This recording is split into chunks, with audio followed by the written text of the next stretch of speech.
ॐ नमो भगवते वासुदेवाय। श्रीहरि शरणाष्टकं पकड़ लो हाथ गिरधारी, नहीं तो डूब जाएंगे, हमारा कुछ न बिगड़ेगा, तुम्हारी लाज जाएगी। हे श्री हरि विष्णु, भ्राता माता पिता स्त्री पुत्र और बल भी मुझे अब अपना नहीं लगता। हे दीनबंधु, आप ही मेरे हैं, बाकी सब कुछ माया है। ऐसे ही दुर्लभ स्तोत्र इस स्तुति में मिलते हैं। श्री हरि शरणाष्टकम में कुल 8 श्लोक हैं और संपूर्ण स्तुति श्री हरि के शरण में जाने का मार्ग है। जो व्यक्ति प्रतिदिन इस स्तुति का पाठ करता है या इसे श्रवण करता है, उसे भगवान श्री हरि विष्णु की विशेष भक्ति प्राप्त होती है। भक्ति ही सभी आनंद रूपी तालों की चाबी है। यह स्तोत्र पढ़ने से या श्रवण करने से ब्रह्मांड में ऐसा क्या है जो प्राप्त नहीं किया जा सकता। केवल आवश्यकता है तो पूर्ण श्रद्धा और भक्ति भाव के साथ में इसे श्रवण करने की। ऐसे ही गुप्त और रहस्यमय स्तोत्र हम आपके लिए लेकर आते रहेंगे। इसीलिए हमारे इस भक्ति पथिक चैनल के लिए सब्सक्राइब अवश्य करें, वीडियो को अंत तक देखें और कमेंट में ओम विष्णुवे नमः अवश्य लिखें। आइए इस पावन स्तोत्र को श्रवण करते हैं।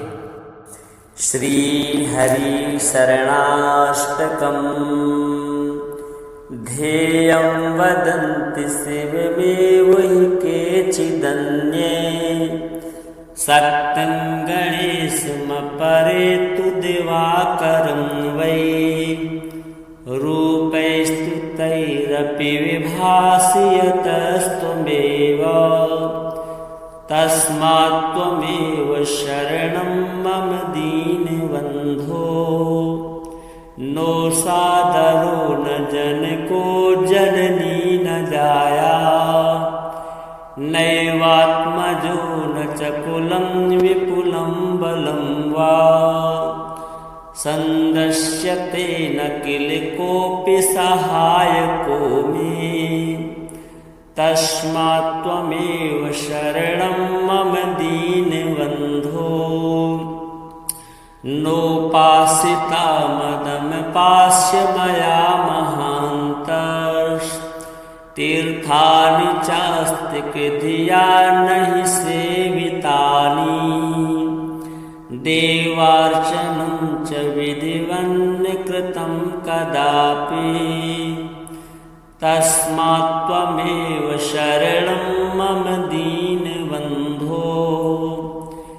दुर्वासना मम सदा परिकर्षयन्ति, चित्तं शरीरमपि रोगगणा दहन्ति, सञ्जीवनं च करहस्तगतं सदैव, तस्मात् त्वमेव शरणं मम दीनबन्धो। पूर्वं कृतानि दुरितानि मया तु यानि, मृत्वाखिलानि हृदयं परिकम्पते मे, ख्याता च ते पतितपावनता तु यस्मात्, तस्मात् त्वमेव शरणं मम दीनबन्धो। दुःखं जरा जननजं विविधाश्च रोगाः, काकश्वसूकरजनिर्निरयच्च पातः, त्वद्विस्मृतेः फलमिदं विततं हि लोके, तस्मात् त्वमेव शरणं मम दीनबन्धो। नीचोऽपि पापवलितोऽपि विनिन्दितोऽपि ब्रूयात्वाहमिति अस्तु किलैकवारम् तं यच्छसील निजलोकमिति वृतं ते तस्मात्त्वमेव शरणं मम दीनबन्धो वेदेषु धर्मवचनेषु तथा गमेषु रामायणेऽपि च पुराणकदम्बके वा सर्वत्र सर्वविधिना गतितस्त्वमेव तस्मात्त्वमेव शरणं मम दीनबन्धो ध्येयं वदन्ति शिवमेव हि केचिदन्ये सत्यं गणेशमपरे तु दिवाकरं वै रूपैस्तुतैरपि विभासि यतस्त्वमेव तस्मात्त्वमेव शरणं मम दीनबन्धो नो सादरो न जनको जननी न जाया नैवात्मजो न च कुलं विपुलं बलं वा सन्दस्यते न किल कोऽपि सहायको मे तस्मात्त्वमेव शरणं मम दीनबन्धो नोपासिता मदमपास्य मया महान्तस्तीर्थानि चास्ति धिया नहि सेवितानि देवार्चनं च विधिवन्न कृतं कदापि तस्मात्त्वमेव शरणं मम दीनबन्धो दुर्वासना मम सदा परिकर्षयन्ति चित्तं शरीरमपि रोगगणा दहन्ति सञ्जीवनं च करहस्तगतं सदैव तस्मात्त्वमेव शरणं मम दीनबन्धो पूर्वं कृतानि दुरितानि मया तु यानि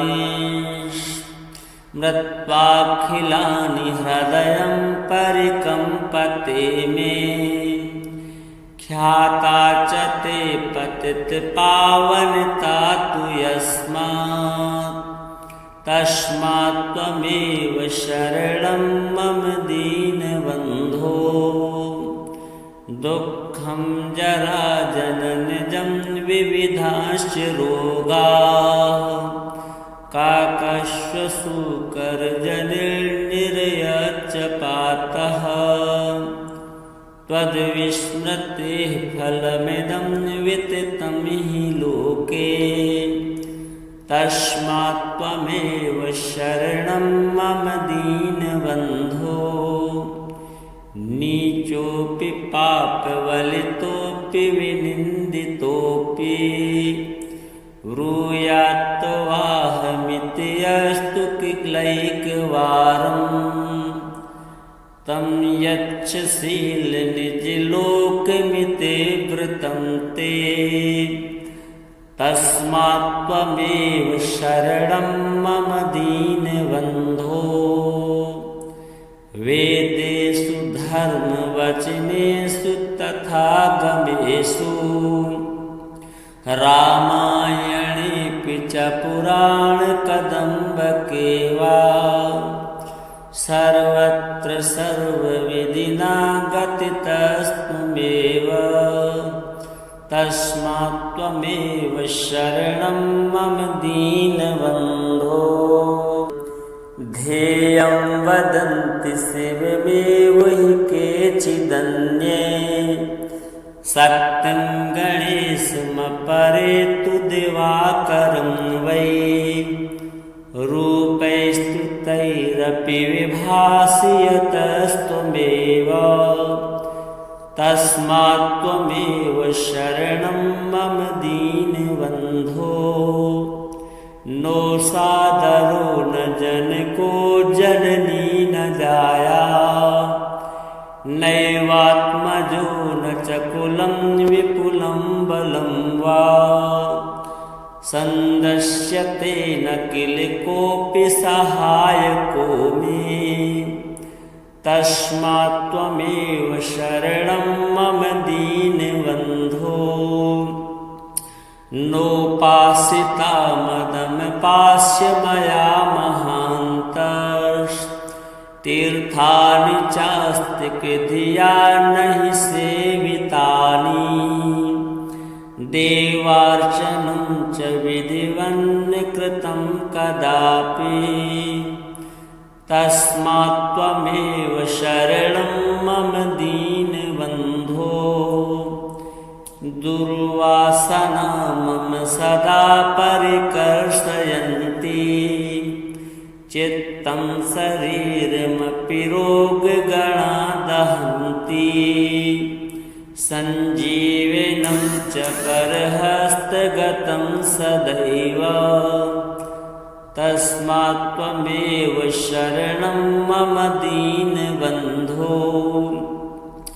पूर्वं कृतानि दुरितानि मया तु यानि, मृत्वाखिलानि हृदयं परिकम्पते मे, ख्याता च ते पतितपावनता तु यस्मात्, तस्मात् त्वमेव शरणं मम दीनबन्धो। दुःखं जरा जननजं विविधाश्च रोगाः, काकश्वसूकरजनिर्निरयच्च पातः, त्वद्विस्मृतेः फलमिदं विततं हि लोके, तस्मात् त्वमेव शरणं मम दीनबन्धो।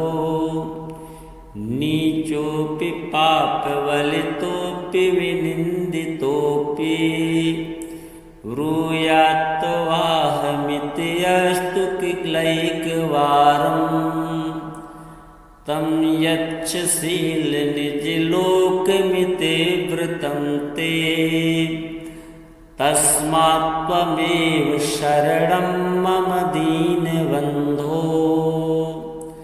वेदेषु धर्मवचनेषु तथा गमेषु, रामायणेऽपि च पुराणकदम्बके वा, सर्वत्र सर्वविधिना गतितस्त्वमेव, तस्मात् त्वमेव शरणं मम दीनबन्धो। ध्येयं वदन्ति शिवमेव हि केचिदन्ये, सत्यं गणेशमपरे तु दिवाकरं वै, रूपैस्तुतैरपि विभासि यतस्त्वमेव, तस्मात् त्वमेव शरणं मम दीनबन्धो।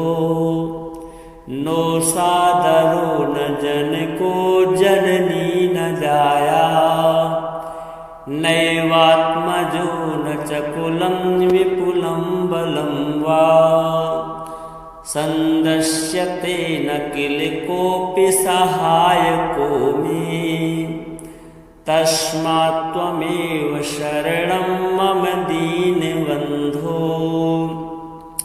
नोपासिता मदमपास्य मया महान्तस्तीर्थानि चास्तिकधिया नहि सेवितानि, देवार्चनं च विधिवन्न कृतं कदापि, तस्मात् त्वमेव शरणं मम दीनबन्धो। दुर्वासना मम सदा परिकर्षयन्ति, चित्तं शरीरमपि रोगगणा दहन्ति, सञ्जीवनं च करहस्तगतं सदैव, तस्मात् त्वमेव शरणं मम दीनबन्धो। पूर्वं कृतानि दुरितानि मया तु यानि, मृत्वाखिलानि हृदयं परिकम्पते मे। ख्याता च ते पतितपावनता तु यस्मात्, तस्मात् त्वमेव शरणं मम दीनबन्धो। दुःखं जरा जननजं विविधाश्च रोगाः, काकश्वसूकरजनिर्निरयच्च पातः। त्वद्विस्मृतेः फलमिदं विततं हि लोके, तस्मात् त्वमेव शरणं मम दीनबन्धो। नीचोऽपि पापवलितोऽपि विनिन्दितोऽपि, ब्रूयात्तवाहमिति अस्तु किलैकवारम्। तं यच्छसीलनिजलोकमिते वृतं ते, तस्मात् त्वमेव शरणं मम दीनबन्धो।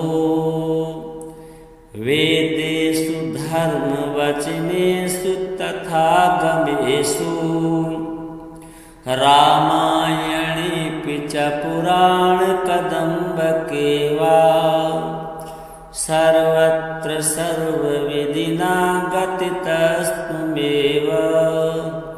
तस्मात् त्वमेव शरणं मम दीनबन्धो। ध्येयं वदन्ति शिवमेव हि केचिदन्ये, सत्यं गणेशमपरे तु दिवाकरं वै। रूपैस्तुतैरपि विभासि यतस्त्वमेव, तस्मात् त्वमेव शरणं मम दीनबन्धो। नो सादरो न जनको जननी न जाया, नैवात्मजो न च कुलं विपुलं बलं वा। सन्दस्यते न किल कोऽपि सहायको मे, तस्मात् त्वमेव शरणं मम दीनबन्धो। नोपासिता मदमपास्य मया महान्तस्, तीर्थानि चास्तिकधिया नहि सेवितानि। देवार्चनं च विधिवन्न कृतं कदापि, तस्मात् त्वमेव शरणं मम दीनबन्धो। दुर्वासना मम सदा परिकर्षयन्ति, चित्तं शरीरमपि रोगगणा दहन्ति। सञ्जीवनं च करहस्तगतं सदैव, तस्मात् त्वमेव शरणं मम दीनबन्धो। पूर्वं कृतानि दुरितानि मया तु यानि, मृत्वाखिलानि हृदयं परिकम्पते मे। ख्याता च ते पतितपावनता तु यस्मात्, तस्मात् त्वमेव शरणं मम दीनबन्धो। दुःखं जरा जननजं विविधाश्च रोगाः, काकश्वसूकरजनिर्निरयच्च पातः। त्वद्विस्मृतेः फलमिदं विततं हि लोके, तस्मात् त्वमेव शरणं मम दीनबन्धो। नीचोऽपि पापवलितोऽपि विनिन्दितोऽपि, ब्रूयात्तवाहमिति। เ वाहमिति अस्तु किलैकवारम्। तम् यच्छसीलनिजलोकमिते वृतं ते, तस्मात् त्वमेव शरणं मम दीनबन्धो। पूर्वं कृतानि दुरितानि मया तु यानि, मृत्वाखिलानि हृदयं परिकम्पते मे। ख्याता च ते पतितपावनता तु यस्मात्, तस्मात् त्वमेव शरणं मम दीनबन्धो। नोपासिता मदमपास्य मया महान्तस्, तीर्थानि चास्तिकधिया नहि सेवितानि। देवार्चनं च विधिवन्न कृतं कदापि, तस्मात् त्वमेव शरणं मम दीनबन्धो। नीचोऽपि पापवलितोऽपि विनिन्दितोऽपि, ब्रूयात्तवाहमिति अस्तु किलैकवारम्। तं यच्छसील निजलोकमिते वृतं ते तस्मात्त्वमेव शरणं मम दीनबन्धो।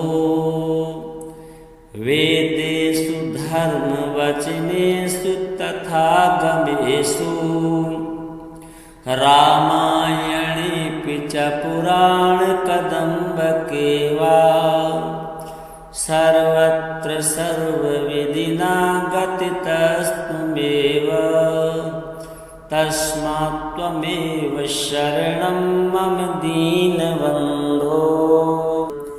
ध्येयं वदन्ति शिवमेव हि केचिदन्ये सत्यं गणेशमपरे तु दिवाकरं वै रूपैस्तुतैरपि विभासि यतस्त्वमेव तस्मात्त्वमेव शरणं मम दीनबन्धो।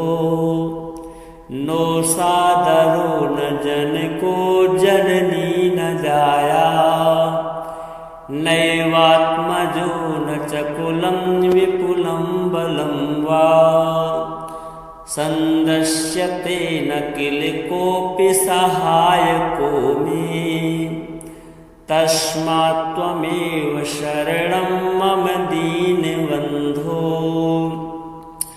नोपासिता मदमपास्य मया महान्तस्तीर्थानि चास्तिकधिया नहि सेवितानि देवार्चनं च विधिवन्न कृतं कदापि तस्मात्त्वमेव शरणं मम दीनबन्धो।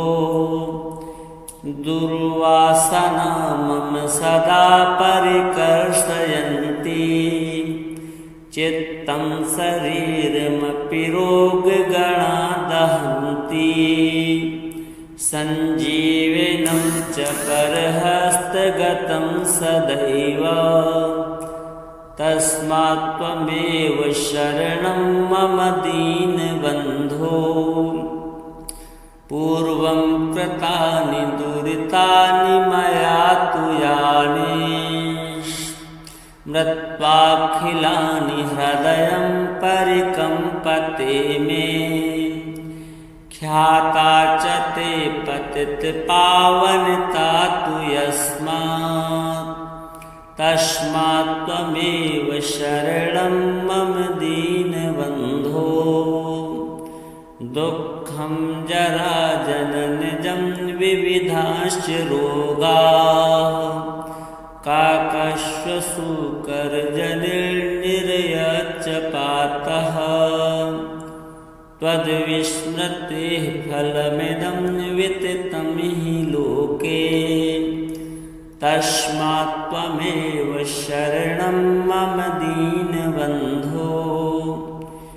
नीचोऽपि पापवलितोऽपि विनिन्दितोऽपि ब्रूयात्तवाहमिति अस्तु किलैकवारम् तं यच्छसील निजलोकमिते वृतं ते तस्मात्त्वमेव शरणं मम दीनबन्धो। वेदेषु धर्मवचनेषु तथा गमेषु रामायणेऽपि च पुराणकदम्बके वा सर्वत्र सर्वविधिना गतितस्त्वमेव तस्मात्त्वमेव शरणं मम दीनबन्धो। ध्येयं वदन्ति शिवमेव हि केचिदन्ये सत्यं गणेशमपरे तु दिवाकरं वै रूपैस्तुतैरपि विभासि यतस्त्वमेव तस्मात्त्वमेव शरणं मम दीनबन्धो। नो सादरो न जनको जननी न जाया नैवात्मज चकुलं विपुलं बलं वा सन्दश्यते न किल कोऽपि सहायको मे तस्मात् त्वमेव शरणं मम दीनबन्धो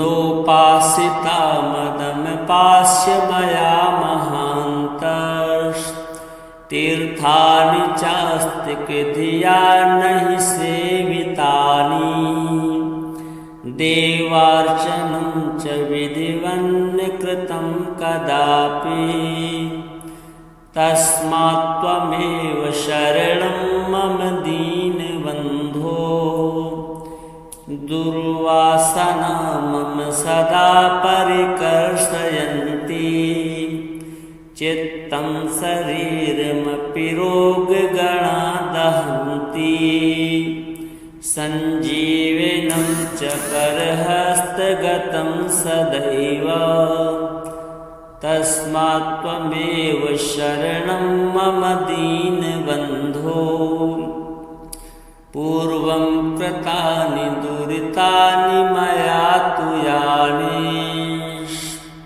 मृत्वाखिलानि हृदयं परिकम्पते मे ख्याता च ते पतितपावनता तु यस्मात् तस्मात् त्वमेव शरणं मम दीनबन्धो दुःखं जराजननजं विविधाश्च रोगाः काकश्वसूकरजनिर्निरयच्च पातः त्वद्विस्मृतेः फलमिदं विततं हि लोके तस्मात् त्वमेव शरणं मम दीनबन्धो नीचोऽपि पापवलितोऽपि विनिन्दितोऽपि ब्रूयात्तवाहमिति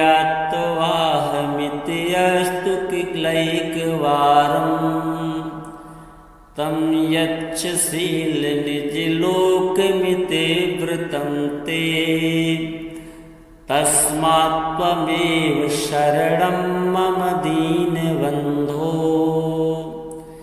वेदेषु धर्मवचनेषु तथा गमेषु रामायणेऽपि च पुराणकदम्बके वा सर्वत्र सर्वविधिना गतितस्त्वमेव तस्मात् त्वमेव शरणं मम दीनबन्धो ध्येयं वदन्ति शिवमेव हि केचिदन्ये सत्यं गणेशमपरे तु दिवाकरं वै रूपैस्तुतैरपि विभासि यतस्त्वमेव तस्मात् त्वमेव शरणं मम दीनबन्धो नो सादरो न जनको जननी न जाया नैवात्मजो न च कुलं विपुलं बलं वा सन्दश्यते न किल कोऽपि सहायको मे तस्मात् त्वमेव शरणं मम दीनबन्धो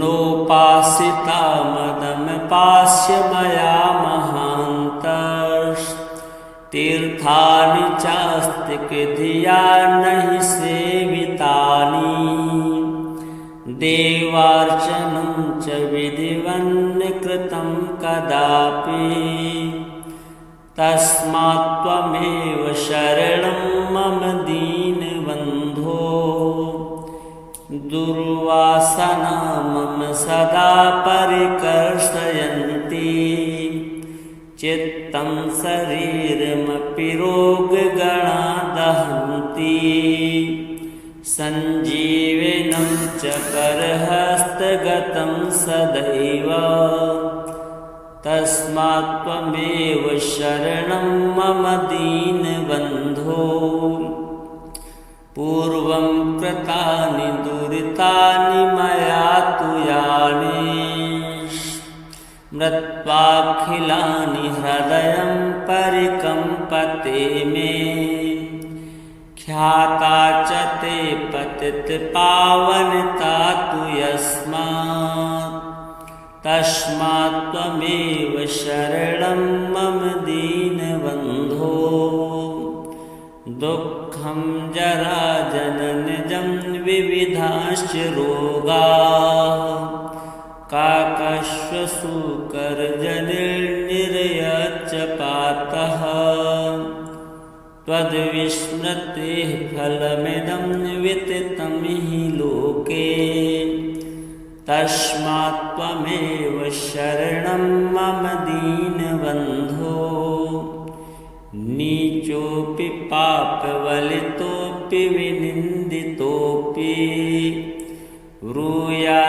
ब्रूयात्तवाहमिति अस्तु किलैकवारम् तं यच्छसीलनिजलोकमिते वृतं ते तस्मात् त्वमेव शरणं मम दीनबन्धो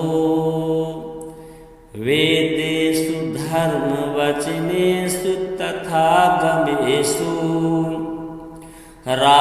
रामायणेऽपि च पुराणकदम्बके वा सर्वत्र सर्वविधिना गतितस्त्वमेव तस्मात् त्वमेव शरणं मम दीनबन्धो ध्येयं वदन्ति शिवमेव हि केचिदन्ये सत्यं गणेशमपरे तु दिवाकरं वै रूपैस्तुतैरपि विभासि यतस्त्वमेव तस्मात् त्वमेव शरणं मम दीनबन्धो नो सादरो न जनको जननी न जाया नैवात्मजो न च कुलं विपुलं बलं वा सन्दस्यते न किल कोऽपि सहायको मे तस्मात् त्वमेव शरणं मम दीनबन्धो नोपासिता मदमपास्य मया महान्तस्तीर्थानि चास्तिकधिया नहि सेवितानि देवार्चनं च विधिवन्न कृतं कदापि तस्मात् त्वमेव शरणं मम दीनबन्धो दुर्वासना मम सदा परिकर्षयन्ति चित्तं शरीरमपि रोगगणा दहन्ति सञ्जीवनं च करहस्तगतं सदैव तस्मात् त्वमेव शरणं मम दीनबन्धो पूर्वं कृतानि दुरितानि मया तु यानि मृत्वाखिलानि हृदयं परिकम्पते मे ख्याता च ते पतितपावनता तु यस्मात् तस्मात् त्वमेव शरणं मम दीनबन्धो दुःखं जरा जननजं विविधाश्च रोगाः काकश्वसूकरजनिर्निरयच्च पातः त्वद्विस्मृतेः फलमिदं विततं हि लोके तस्मात् त्वमेव शरणं मम दीनबन्धो नीचोऽपि पापवलितोऽपि विनिन्दितोऽपि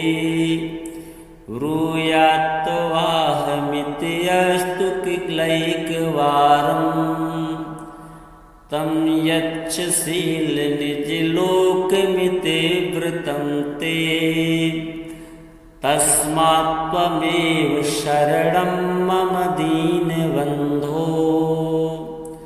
वेदेषु धर्मवचनेषु तथा गमेषु रामायणेऽपि च पुराणकदम्बके वा सर्वत्र सर्वविधिना गतितस्त्वमेव। तस्मात् त्वमेव शरणं मम दीनबन्धो। ध्येयं वदन्ति शिवमेव हि केचिदन्ये सत्यं गणेशमपरे तु दिवाकरं वै।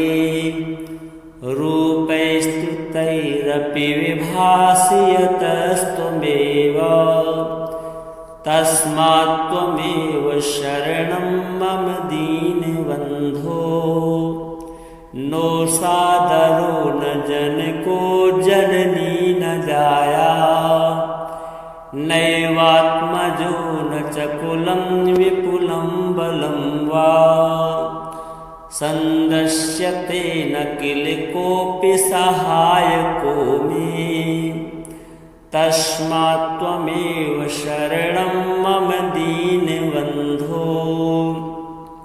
नोपासिता मदमपास्य मया महान्तस्तीर्थानि चास्तिकधिया नहि सेवितानि। देवार्चनं च विधिवन्न कृतं कदापि। तस्मात् त्वमेव शरणं मम दीनबन्धो। दुर्वासना मम सदा परिकर्षयन्ति चित्तं शरीरमपि रोगगणा दहन्ति। सञ्जीवनं च करहस्तगतं सदैव। तस्मात् त्वमेव शरणं मम दीनबन्धो। पूर्वं कृतानि दुरितानि मया तु यानि मृत्वाखिलानि हृदयं परिकम्पते मे। ख्याता च ते पतितपावनता तु यस्मात्। तस्मात् त्वमेव शरणं मम दीनबन्धो। दुःखं जराजननजं विविधाश्च रोगाः काकश्वशूकरजनिर्निरयच्च पातः। त्वद्विस्मृतेः फलमिदं विततं हि लोके। तस्मात् त्वमेव शरणं मम दीनबन्धो। नीचोऽपि पापवलितोऽपि विनिन्दितोऽपि ब्रूयात्तवाहमिति अस्तु किलैकवारम्। तं यच्छशीलनिजलोकमिति वृतं ते।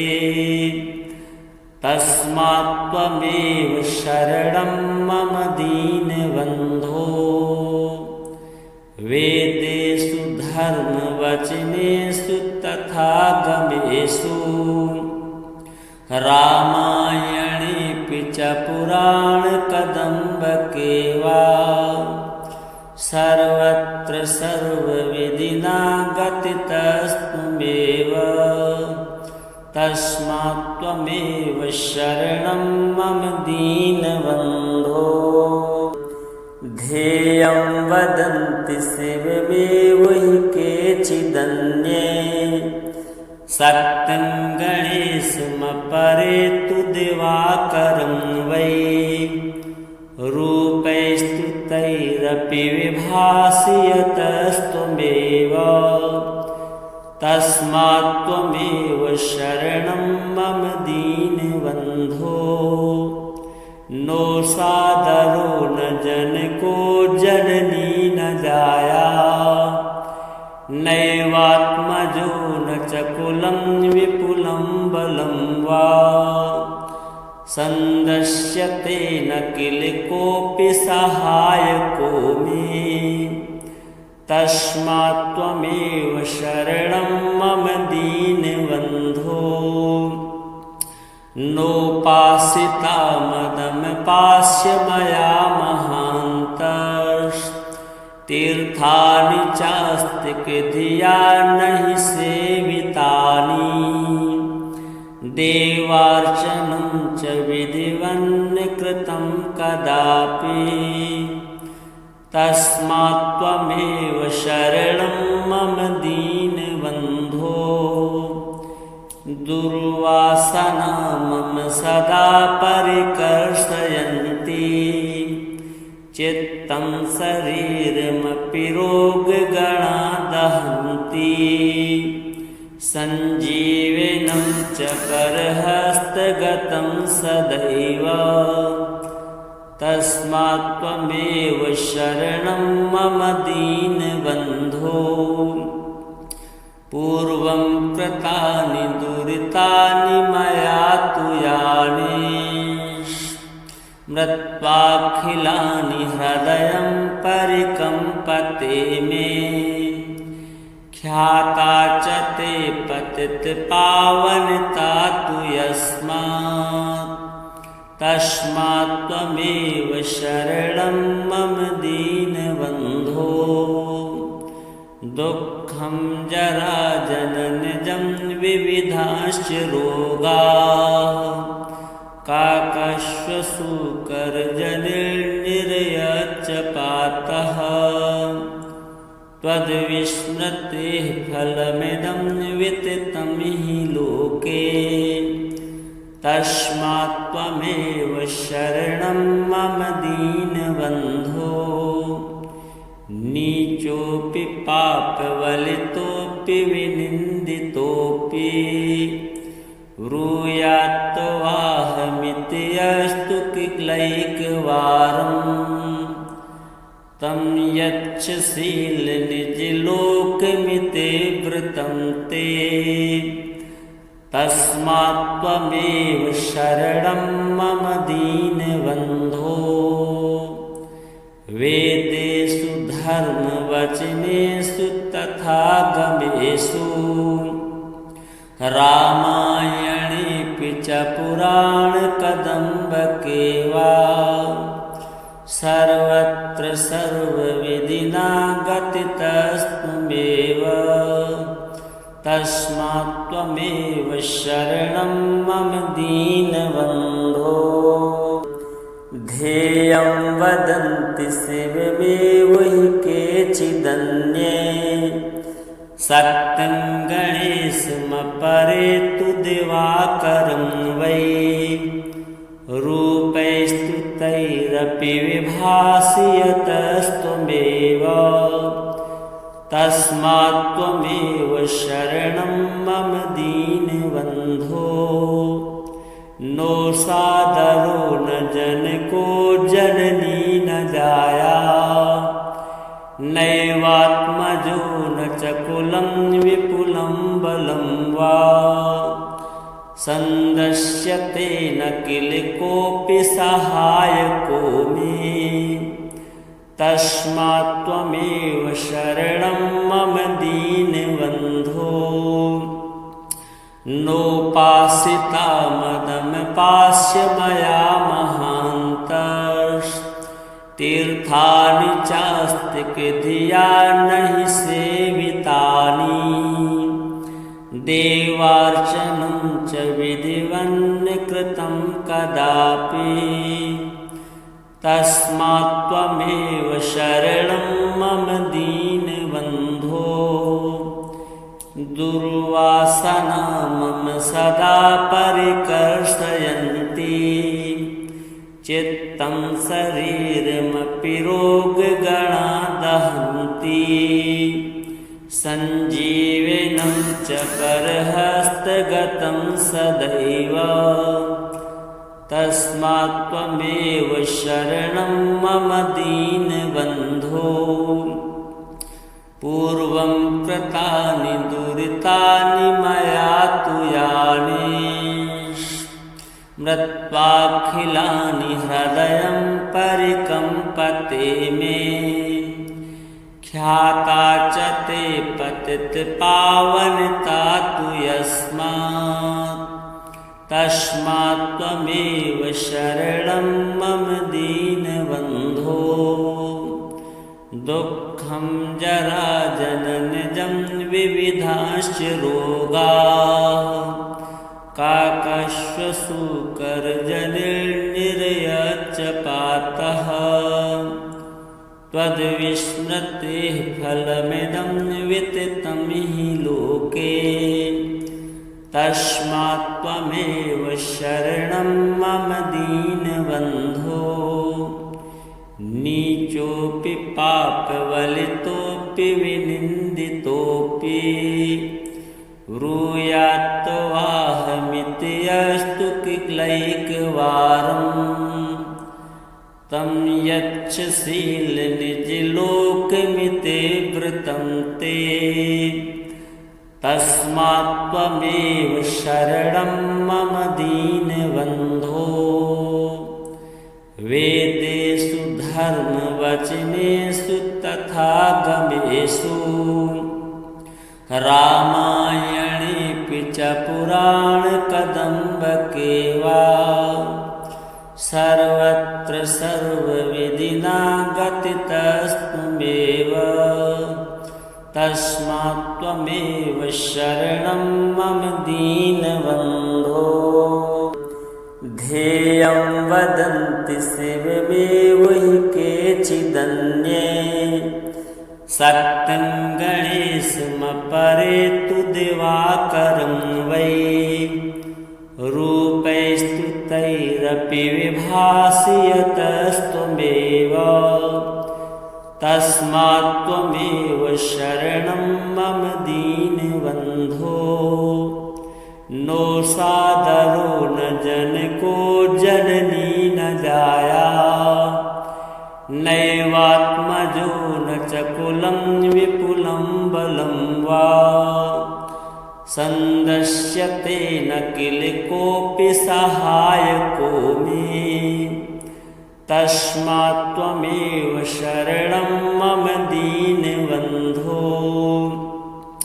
नोपासिता मदमपास्य मया महान्तस्तीर्थानि चास्तिकधिया नहि सेवितानि। देवार्चनं च विधिवन्न कृतं कदापि, तस्मात् त्वमेव शरणं मम दीनबन्धो। दुर्वासना मम सदा परिकर्षयन्ति, चित्तं शरीरमपि रोगगणा दहन्ति। सञ्जीवनं च करहस्तगतं सदैव, तस्मात् त्वमेव शरणं मम दीनबन्धो। पूर्वं कृतानि दुरितानि मया तु यानि, मृत्वाखिलानि हृदयं परिकम्पते मे।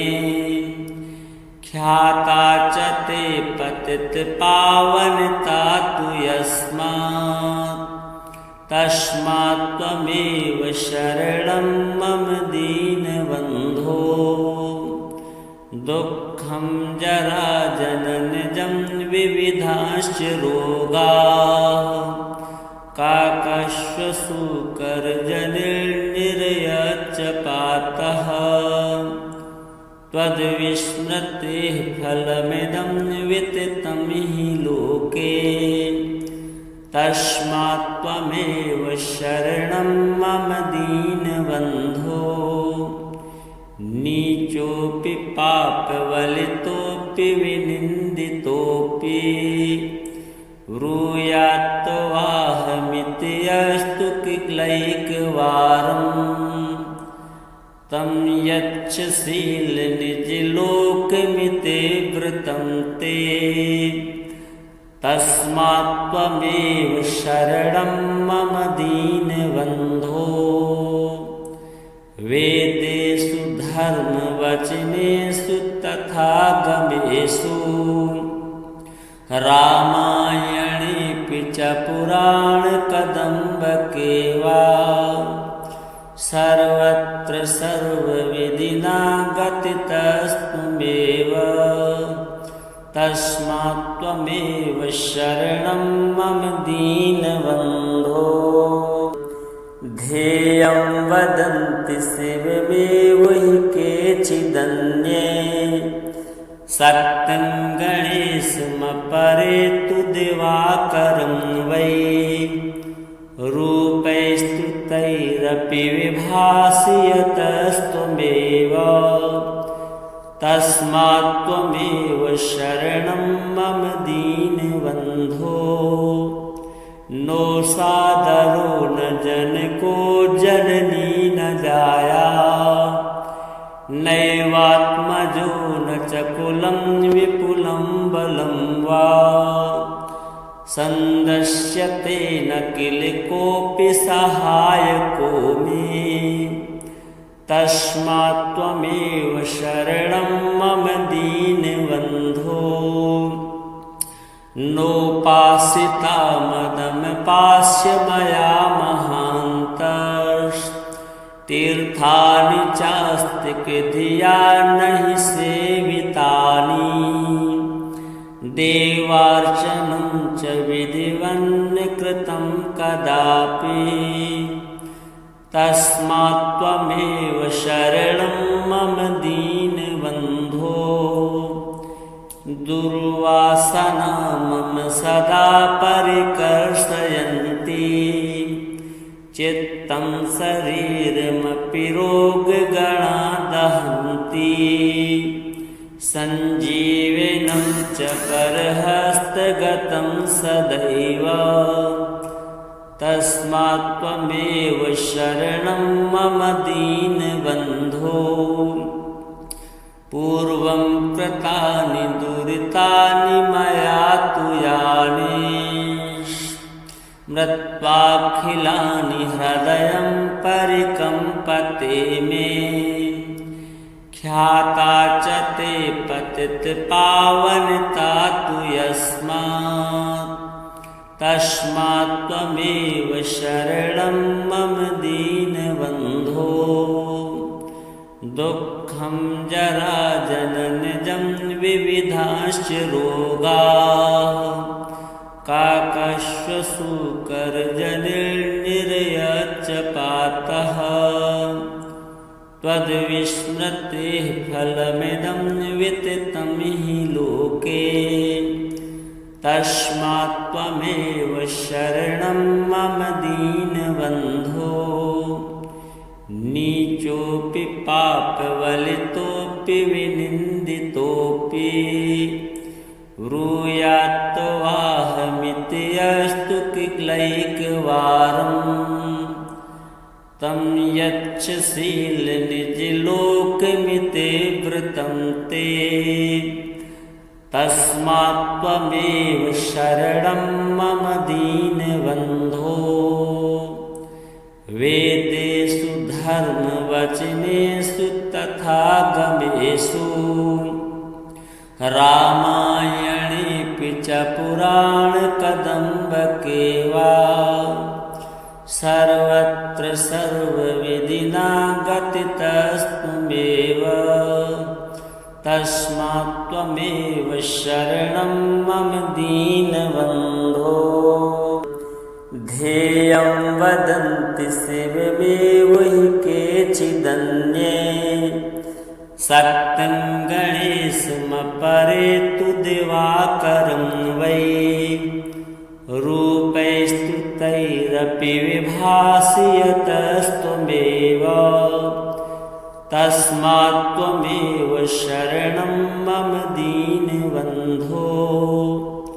नो सादरो न जनको जननी न जाया नैवात्मजो न च कुलं विपुलं बलं वा सन्दस्यते न किल कोऽपि सहायको मे तस्मात् त्वमेव शरणं मम दीनबन्धो नोपासिता मदमपास्य मया महान्तस्तीर्थानि चास्तिकधिया नहि सेवितानि देवार्चनं च विधिवन्न कृतं कदापि तस्मात् त्वमेव शरणं मम दीनबन्धो दुर्वासना मम सदा परिकर्षयन्ति चित्तं शरीरमपि रोगगणा दहन्ति सञ्जीवनं च परहस्तगतं सदैव तस्मात् त्वमेव शरणं मम दीनबन्धो पूर्वं कृतानि दुरितानि मया तु यानि मृत्वाखिलानि हृदयं परिकम्पते मे ख्याता च ते पतितपावनता तु यस्मात् तस्मात् त्वमेव शरणं मम दीनबन्धो दुःखं जरा जननजं विविधाश्च रोगाः काकश्वसूकरजनिर्निरयच्च पातः त्वद्विस्मृतेः फलमिदं विततं हि लोके तस्मात् त्वमेव शरणं मम दीनबन्धो नीचोऽपि पापवलितोऽपि विनिन्दितोऽपि ब्रूयात्तवाहमिति अस्तु किलैकवारं तं यच्छशीलनिजलोकमिते वृतं ते तस्मात् त्वमेव शरणं मम दीनबन्धो वेदेषु धर्मवचनेषु तथा गमेषु रामायणेऽपि च पुराणकदम्बके वा सर्वत्र सर्वविधिना गतितस्त्वमेव तस्मात् त्वमेव शरणं मम दीनबन्धो।